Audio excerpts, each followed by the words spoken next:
If you are one of my precious 3 subscribers, you may be wondering, what's with these campfire chat videos? What about Slimewood Isle? Let me begin by saying that yes, I am still working on Slimewood Isle. I have wanted to make my own farming game ever since I first played one back as a teenager. I had poked at trying before, but never got as serious about it as I have now. The problem, however, is that when I decided to start working on Slimewood Isle, I posted a video about it in the same week. Big gaming companies, with millions to invest and dozens of people working on a game, will still take a few years to develop a game. I am one person, and so far I have not been able to dedicate my full time to creating this game. I will finish and release Slimewood Isle, but it might take some time. Years. I initially started by making art, and while that is definitely necessary for a game, so is the story. I've been focusing more on the writing aspect of the game, which I'm hesitant to share much of because I don't want to spoil the whole thing, and I might still change some things. One of the problems I've also run into is that I noticed that in other pixel art farming sims, they don't actually use pixel art the way I have been making it. Take Stardew Valley. The line of the fishing pole is much thinner than 1 pixel, and it also shows in the NPC's breathing animation. Roots of Pacha has a fishing minigame where the pixelated fish swim diagonally, turning the pixels sideways.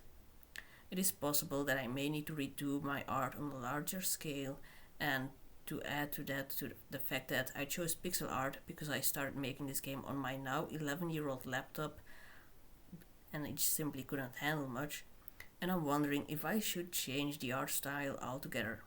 So yeah, I'm not too focused on making more art at the moment. Now that the bad news is out of the way, let me tell you about the vision I have for Slimewood Isle. Most similar games have between 27 and 32 NPCs. While this makes sense for a game where building relationships with NPCs is a thing, it can make you question what happened to the other people. And I, in my foolish ambition, decided to solve this problem by adding more people. And when people aren't there when they should be, I give explanations. NPCs may talk about family members that left the island. Some moved in from elsewhere, like the player character. Or there is mention of how they died. My initial idea was to place these extra NPCs in a DLC, but I've scrapped that idea. My current plan is to allow the player to choose between 3 options. 28 NPCs, which includes 6 that can only be unlocked by progressing the story, leaving only 22 on the starting island. The next option is 50 NPCs and finally 71 plus a baby, but I'm not counting that one as 72 though. Of course, that's a lot of characters. Most games like this have a relationship decay function that causes you to lose friendship points each day that you don't talk to a character. Now, I've never really been fond of that feature, but in the face of 71 characters it becomes outright diabolical to have it. Not to mention I'd have to go out of my way to program that. That's right, no more relationship decay. You can stop talking to someone for a decade in-game and your relationship will not be affected by it. However, I do plan to make it so that if you were to give someone a gift they hate, or attack them outside of an agreed upon sparring session, you will lose friendship points. And should your relationship drop below the starting point, the NPCs may not be so happy to see you. I mean, based on how you'd end up there, you would deserve it.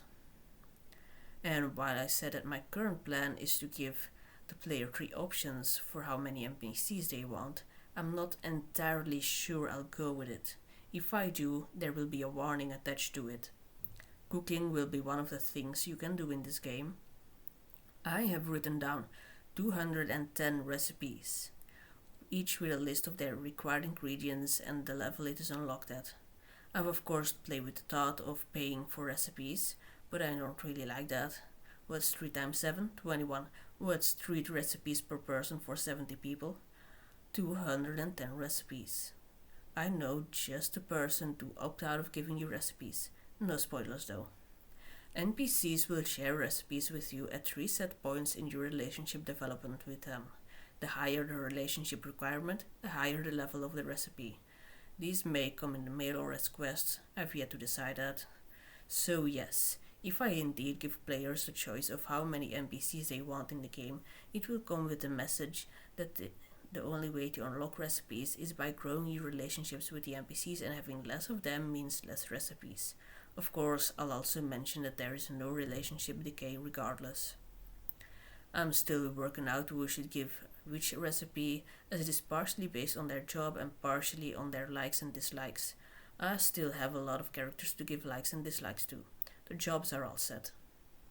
Teleportation will be a thing. Fast travel to set locations. These set locations are stone circles that begin glowing in colors once they are unlocked, and I've made an attempt at ensuring colorblind people can see the changes too. There will be upgrades for tools, which will allow you to get better resources. There is no hour at which you black out at night, but not sleeping will cause debuffs like tired and sick. There are also other status effects like poison, burned, and even food poisoning.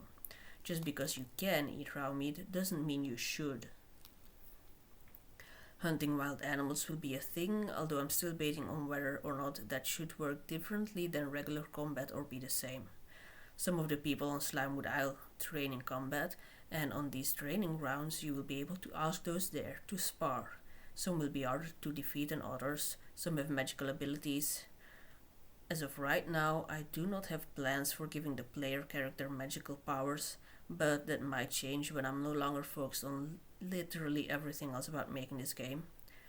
Fishing will be part of the game, but there will be no fishing minigame because I hate those things. After completing the first story arc, travel to other islands becomes possible where a few new resources can be found as well as romanceable NPCs. You will start the game by living in an old rundown building. It will be described as an inn by some, a choice that I made only because an inn would have extra beds. Extra beds means that if I were to add multiplayer, your friends would have their own rooms. Multiplayer is not currently on my to-do list, I'm simply leaving the option open. With your home being run down, you will have the option to repair it to your taste.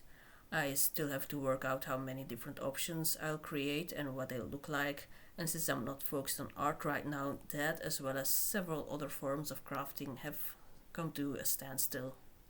When I say I'm not focused on art, I mostly mean the pixel art. I have always planned to give each character a proper character art during conversations. I have finished sketches for all the characters on paper. I actually finished those a year ago. They're not necessarily the best, but combined with the character descriptions, the preparation for these is completely done. I might even end up paying someone else to do this for me. I want all of them to be in the same art style, so the ones I already made will likely only be used as a reference point. There will be festivals, speaking of which, the day you arrive on Slimewood Isle will be New Year, with festivities in full swing. You can, in theory, abandon your first day of work on the field to party if you so wish. There will be more ways to gain friendship points than in most games. I try to base it on the 5 love languages. There will be hugs. Some people may visit your farm and water a few plants, or pick up some harvest and place it in your mailbox. Indeed, these relationships will go both ways. Speaking of friendship points, I decided to make friendship and romance separate things. No more ending up in relationships just because you got to know someone. The full character arc will take place in the friendship. Love is treated as a separate matter and you will not miss out on story by opting out. Speaking of story, one of the things that annoys me in similar games is the lack of variation in what they say. Having to talk to everyone every day to improve a relationship but seeing no change in what is said quickly becomes a chore. With 30 days per season, that's 120 days per year, 120 unique conversations per person. With 71 characters, that's 8,520 conversations. And then there are their comments on the weather, time of day, responses to story events, reactions to who you're dating or breakups, the conversations unique to the friendship or love level you have with them. And those 120 conversations aren't random, they're coordinated. If it's a hot day in summer, everyone will complain about the heat. If one of the old ladies decides to engage in combat, the whole island will talk about how she's too old for that. I'm nowhere near halfway, and I can already tell that this makes Slimewood Isle feel so alive. It's not just a game, It's a community you get to be a part of. But I understand why other games don't do it. Even if I only had 5 characters instead of 71, it would be a lot of work, especially for one person. And I don't want to share all that I've written because the writing feels like the one part I should not share until there's a playable experience that comes along with it. This is a passion project, but it is work. Life in the past few years has been hectic enough that I often didn't feel like working at all. That is why there have been no updates until now. Please don't expect any other updates this year. 2 people in my family died recently. I'm planning to move to another country. I need to learn a whole new language. I can reassess my financial situation after everything is settled and see which part of making the game I can pay someone else to do for me. But those are concerns for next year. I will finish this game. Eventually. I might go for early access once I feel like basic gameplay is decent enough and I've got at least 3 NPCs ready, but even that will still be a while. If you wish to see more of me in farming game related things, I have another channel where I play some games. I'll put a link in the description. I don't edit those videos, so don't go thinking I spend all my time I could be making games in playing them. Some weeks I don't even want to play games at all. Just be warned. I do swear in those videos. Well, that's it for this update. Like, subscribe and hit the notification bell if you want to be notified whenever I end up making enough progress on the game to give another update. And if you don't, well, have a good one. Bye!